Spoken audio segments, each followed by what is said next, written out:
আলহামদুলিল্লাহি রাব্বিল আলামিন আসসালাতু ওয়াসসালামু আলা রাসূলিহিল কারীম ওয়া আলা আলিহি ওয়া আসহাবি আজমাইন। বাংলাদেশ জামাত ইসলামী ঢাকা মহানগরীর দক্ষিণের যাত্রাবাড়ি পূর্ব জোন কর্তৃক আয়োজিত আজকের বৈষম্য বিরোধী ছাত্র আন্দোলনের শহীদ পরিবারের সাথে মত বিনিময় অনুষ্ঠানের সম্মানিত সভাপতি, বাংলাদেশ জামাত ইসলামী কেন্দ্রীয় মজলিস শুরার অন্যতম সদস্য, ঢাকা মহানগরী দক্ষিণের সংগ্রামী নায়েবে আমির জননেতা আব্দুল জবুর ফকির, আজকের অনুষ্ঠানের সম্মানিত প্রধান অতিথি, শহীদি কাফেলা, বাংলাদেশ জামাত ইসলামীর কেন্দ্রীয় নির্বাহী পরিষদের অন্যতম সদস্য, ঢাকা মহানগরী দক্ষিণের সংগ্রামী আমির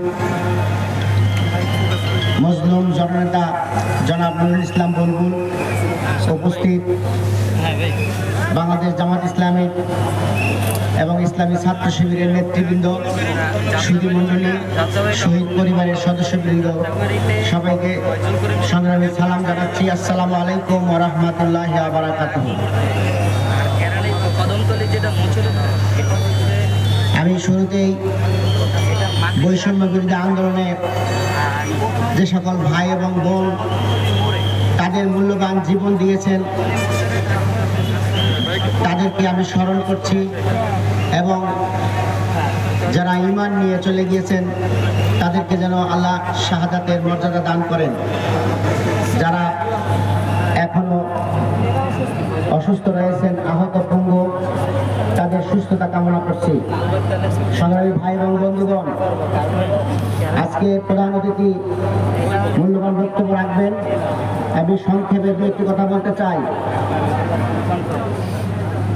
আমাদের উপরে শুধু নয়, এই জাতিকে দীর্ঘ 15টি বছর যারা শোষণ এবং জুলুম নিয়ে একদম এমন একটা শ্বাসরুদ্ধকর পরিস্থিতি সৃষ্টি করেছিল, মানুষের কথা বলার কোনো অধিকার ছিল না, মানুষের ভোট দেওয়ার কোনো অধিকার ছিল না। 3টি